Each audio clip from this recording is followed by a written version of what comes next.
कि अमेरिका के अंदर लार्जेस्ट हिंदू टेम्पल बन रहा है और ये एक बहुत बड़ी बात है। कहा जा रहा है कि 12 साल की प्लानिंग एंड कंस्ट्रक्शन लगी है इस हिंदू टेम्पल पे और कहा जा रहा है कि ये आउटसाइड इंडिया ज़ाहिर बात है ये सबसे बड़ा टेम्पल है। मुजफ्फराबाद में प्रोटेस्ट धरना दिया गया है जिसमें ये नारे लगे हैं कि हम लेके रहेंगे आज़ादी। पाकिस्तान की पब्लिक से बात करेंगे कि आज पाकिस्तान साइड कश्मीर जिसे हम आज़ाद कश्मीर कहते हैं वहाँ पे फिर से आज़ादी के नारे लग रहे हैं, किससे आज़ादी चाहिए। और इंटरनेशनल मीडिया के मुताबिक वहाँ पे ये भी नारे लगे हैं कि हमें इंडिया साइड जो सा वो लिंक कर दिया जाए, जोड़ दिया जाए। और कहा जा रहा है कि इस वक्त जो हिंदू कम्युनिटी है अमेरिका के अंदर वो ये समझती है कि ये हमारी बहुत बड़ी कामयाबी है और बड़ा डियास्पोरा की कामयाबी है। कश्मीर तो इमरान खान साहब ने दे दिया, ले लिया या दे दिया? दे दिया है। अच्छा। वो कहते हैं हम आज़ाद करके कश्मीर को देंगे, उसने आज़ादी दे दी है कश्मीर को। ठीक हो अब गया। हमारी साइड की है, अगर हम उनको भी कवर ना कर सके तो वो भी आज़ाद। वो था यानी जो आज इस कंडीशन में हम वो खान साहब की वजह ने किया है ना जी। कश्मीर जाहिर बात है, हाँ। 70 साल में जो कर्जा था इस मुल्क के ऊपर, जब वो डबल कर देंगे 3 साल में, ठीक है। ये कहेंगे कि मैंने ये किया, मैंने वो किया है, तो मेरा ख्याल है नजर तो कुछ भी नहीं आया, प्रैक्टिकली नजर नहीं आया। वैसे उन्होंने एहसास प्रोग्राम या मेडिकल के हवाले से कुछ कुछ चीजें भी नहीं। क्या हुआ मेडिकल? उन्होंने बस वो ना उधर ना खैबर पख्तूनख्वा में किया कि थोड़ा सा मेरा ख्याल है जो अपने थे उनको, वो जो मेट्रो उन्होंने उधर बनाई है उसका हाल आपने देख ही लिया क्या हुआ है। अच्छा मुझे ये बताएं, कश्मीर के लोग ये सारी सिचुएशन देख के क्या सोचते होंगे? मतलब ये है कि आज मुजफ्फराबाद में अगर प्रोटेस्ट होता है वहाँ पे वो कहते हैं हमें आज़ादी चाहिए। बहुत बड़े एक हैं जिसे वो कहते हैं कि शख्स है, उनका नाम है प्रमुख स्वामी महाराज, जो कि 5th स्पिरिचुअल सक्सेसर हैं और उन्होंने 1000 से ज़्यादा टेम्पल बनाए हैं पूरी दुनिया में। और कहा जाता है कि 12 साढ़े 12 हज़ार जो वॉलंटियर्स थे वो आए इस हवाले से। हम तो बात करते थे इंडिया साइड कश्मीर की, अब पाकिस्तान साइड कश्मीर में भी ये इशू चल रहा है। हाँ ठीक है। नहीं, वो तो लोग फंसे हुए हैं, उन्होंने क्या करना है, वो तो वैसे ही मरे हुए हैं, उन्होंने क्या, वो कुछ नहीं कर सकते। दौर बहुत उलझ चुकी है यहाँ की, अब इसे सुलझाना बहुत मुश्किल है। कश्मीर 100 साल तक भी ये मुसलमान नहीं ले सकते। हम यहाँ पे आज़ाद कश्मीर कह के थकते नहीं है, वो लोग कहते हैं हमें आज़ादी चाहिए। बात ये है कि जब इतना प्रेशर पड़ेगा किसी पे जी उसको समझ नहीं आएगी कुछ ना, ठीक तो है। फिर वो यही कहेगा ना। वो जब किसी को खाने को जी रोटी नहीं मिलेगी, पेट नहीं भरेगा, तो वो क्या कहेगा? ऐसे ही है। यही बात कहेगा ना। वो नारा तो आज़ादी का लगाएगा। आज़ादी का लगाएगा कोई बस। कर रहे हैं। बड़ी एक हैरत अंगेज खबर है कि पाकिस्तान साइड कश्मीर को हम आज़ाद कश्मीर कहते हैं। जी हाँ, जी अब हाँ, जी। आज़ाद कश्मीर में ये नारे लग रहे हैं कि हम लेके रहेंगे आज़ादी। मतलब आज़ाद कश्मीर भी आज़ादी की डिमांड कर रहा है। बेरोजगारी, गुर्बत, महंगाई से तंग आके पहले कभी गिलगित बल्तिस्तान में कुछ दिन पहले नारे लग रहे थे, अब कश्मीर में क्या कहेंगे? इसको I link it with the rise of India. जब तक हालात जो है ना ये बेहतर नहीं होंगे, क्योंकि इंटरनेशनल जो लॉबी है ना वो भी नहीं चाहती। लेकिन दूसरी साइड में तो डेवलपमेंट हो रही है, इस्लामिक कंट्रीज वहाँ पे इन्वेस्टमेंट कर रहे हैं। इंडिया साइड की बात करें वहाँ तो सऊदीया भी इन्वेस्टमेंट कर रहा है, वहाँ पे यूएई इन्वेस्टमेंट। मैं यही कह रहा हूँ ना कि इंटरनेशनल जो लॉबीज है ना वो उधर की हैं, वो इंडिया के ऊपर है, वो इंडिया को स्ट्रॉन्ग करना चाहते हैं वहाँ पे। अंग्रेज ने इनको नहीं, मुसलमान को नहीं अपने पैरों पर खड़े होने देना, ना कश्मीर देंगे वो। ये 100 साल तक भी लगे रहे, वो कहाँ दे, वो सब काफिर एक हैं वो। जो इंडिया के अंदर है गो के ये डिप्लोमेसी की कामयाबी तो नज़र आती है, लेकिन ये पीछे वो जो अवाम बैठे हुए हैं, जो काम कर रहे हैं, जो यूथ है, लड़के लड़कियां, I have met some of the youth, Indian youth, and मैंने भाई आग देखी है उनके अंदर। कोई बेहतरी की उम्मीद नजर आती है आपको 5 साल में, 10 साल में कि यार आने वाले टाइम में बेहतर हो जाएगा? अभी मुश्किल वक्त है। बात पता क्या है, अगर कोई बेहतरी चाहता भी है ना जी तो होनी नहीं है। होनी नहीं है। पता क्यों? कि जब आप एक दूसरे के साथ टांगे खींचेंगे ना एक दूसरे ये की, चीज है, ऐसे तो ही है। बेहतरी नहीं होगी। और एक टाइम था अफगानिस्तान की करेंसी हमारे से कई पीछे थी। ज़्यादा लोधी वो जब पाकिस्तान आते वो समझते हैं हम दुबई आए हैं। ठीक है। अब आप पाकिस्तानी वहाँ पर काम करने जाते हैं, पाकिस्तानी अब अफगानिस्तान काम करते हैं जाते हैं। सरदारी साहब आए, ठीक है। वो लोड शेडिंग का अजाब दे गए। है। मुशर्रफ आया और दहशतगर्दी का अजाब दे गया।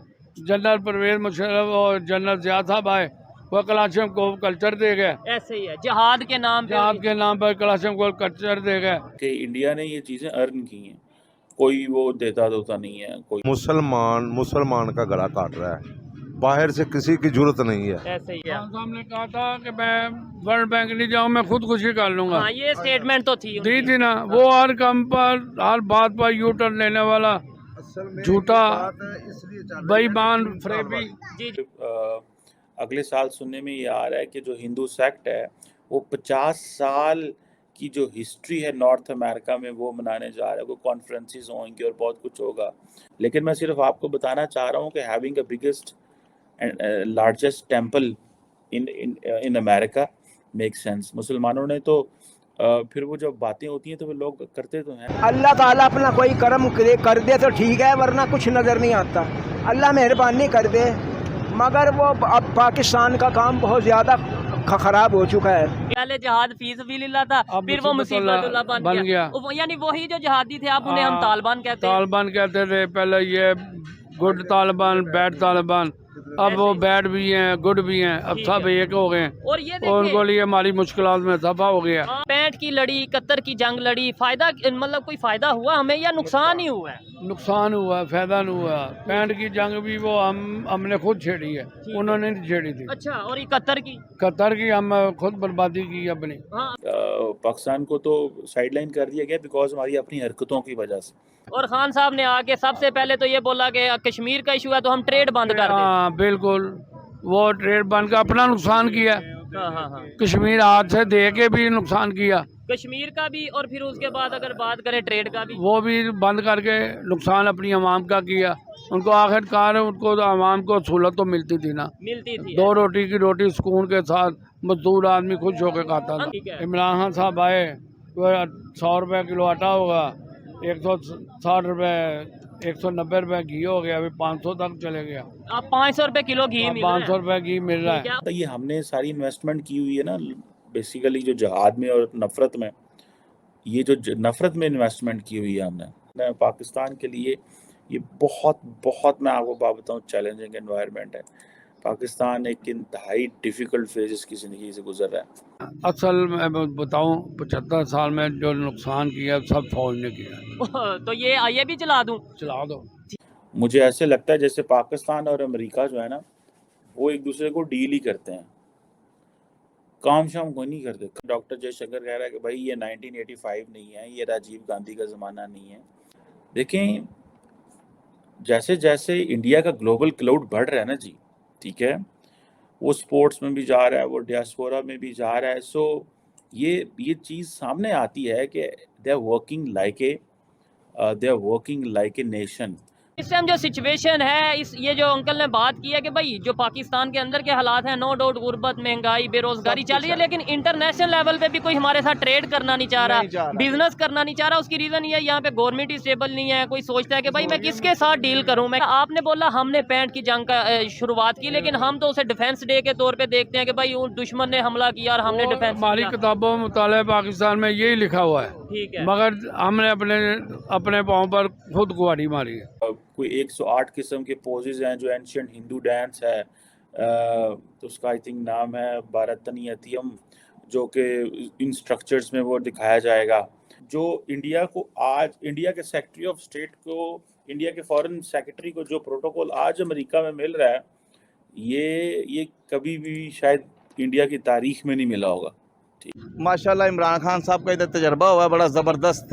उन्होंने ऐसा वतर लगाया ना इस कौम को ठीक है कि ये कौम याद करेगी अगले 20-25 साल अभी उनको। अच्छा, वो कह रहे हैं जिसके पास इकोनॉमी बेहतर हो, बेहतर है उनके पास अभी। ठीक वो है। हमसे आगे निकल गए हैं 20-30 साल में, हम पीछे रह गए हैं। दूसरी साइड कश्मीर, वहाँ पे तो सऊदीया इन्वेस्टमेंट कर रहा है, वहाँ पे इस्लामी कंट्रीज पर बड़ी तादाद में वहाँ इन्वेस्टमेंट। पर जमहूरियत मजबूत है। आप देखिए पाकिस्तानी फॉरेन मिनिस्टर और प्राइम मिनिस्टर वापस आ गए, उनसे किसी ने बात ही नहीं की, ठीक है, उन्होंने किसी गाल ही नहीं की थी यार, वो जी वापस आ गए एंड नोबडी इज टॉकिंग, उनके साथ कोई बात ही नहीं कर रहा। वहाँ पे तो उस्ताद होता है ना, वो सारे गुर नहीं सिखाता, वो कुछ गुर जो अपने पास रख लेता है, ठीक है। तो अमेरिका जारी बात है इंडिया को बहुत कुछ देगा जिससे इंडिया का राइज होगा, लेकिन वो सारा कुछ अपने पास जो है ना वो नहीं रखे। मुझे नहीं लगता कि अमेरिका के अंदर कोई किसी मुल्क का वजीर खारजा जाए और उसको इतनी ज़्यादा एक्सेस मिले। बात ये है कि हम गरीब लोग हैं इधर, अच्छा, मुतवस्सित तबके के लोग हैं। यहाँ पाकिस्तान में 80% लोग जो है ना वो गरीब हैं। ऐसे ही लेकिन ये दीज आर नॉट ऑर्डिनरी चीज़ें नहीं हैं ये बिहेवियर, ये इन्वेस्टमेंट्स, ये कंस्ट्रक्शंस, ये बिल्कुल ऑर्डिनरी चीज़ें नहीं हैं। कई लोगों को हो सकता है ऑर्डिनरी लगते हों, कई लोग समझते हों कि शायद वो कोई नहीं जी, ये तो बनती रहती हैं, ये जिसे कहते हैं ना, ये तो चलता रहता है, ये होती हैं चीज़ें, ऐसी कोई ऐसी कोई नई बात नहीं है। लेकिन ये नई चीज़ नहीं है। एक बच्चा जो पाकिस्तान में जवान हुआ है, उसको क्या बताया गया है? उसे 5-7 दोस्त मुल्कों के नाम बताएँ और 1-2-4 दुश्मन मुल्कों के नाम बताए गए हैं। 1-2-4 भी नहीं, एक ही दुश्मन मुल्क का नाम बताया गया। एंड देन द बच्चा वो आता है सोशल मीडिया पे, देखता है अच्छा इंडिया की जीडीपी इतनी हो गई है, उनकी इकॉनमी इतनी हो गई है, सो वो हम कहाँ खड़े हैं, वो कहाँ खड़े हैं, व्हाट वेंट रॉन्ग, ये हुआ क्या है? क्वेश्चन इमर्ज होते हैं, पता चलता है अच्छा हमें तो डेमोक्रेटिक कंसिस्टेंसी नहीं है, हमारे यहाँ तो पॉलिटिकल गवर्नमेंट्स टॉपल कर दी जाती हैं, हमारे यहाँ तो जुडिशरी इलेक्टेड प्राइम मिनिस्टर को फारिग कर देती है, हमारे यहाँ तो पॉलिटिशियन करप्शन के जो है नए महाज खोले हुए हैं, हमने इंटरनेशनली अपना पोजीशन का मिसयूज़ किया हुआ है, हमने अपनी कौम को सारे को जहाद और मदरसों पे लगा दिया। वो कहते हैं भाईजान कि मुसलमान जो हैं वो कभी कहीं यहाँ भी कुछ कर देते हैं। अभी अगले दिन वो एक पाकिस्तानी मुसलमान डॉक्टर था जिसको वो वीज़ा दिया, उन्होंने B1 कौन सा वीज़ा था पता नहीं कौन सा उसको होते हैं, वो जो प्रोफेशनल वीज़ा होता है वहाँ पे, वो दिया था उन्होंने। उस हॉस्पिटल जिसे वो थे अलकायदा के नाल दाइश के नाल हमले करना चाह रहे थे। You won't find an Indian doing this. You won't find a Chinese doing this. You won't find any other Muslim country को बंदा माजी में तो चलो सऊदीज़ और वो सब रहा जिन्होंने 9/11 किया, but you want find any other. ये पाकिस्तानी है जो कर रहा है, ये अफ़गानी है वहाँ पे जो इस तरह की हरकतें कर रहा है, बल्कि अफ़गानी भी नज़र नहीं आता, पाकिस्तानी नज़र आते हैं। इससे पहले फैसल शहजाद था।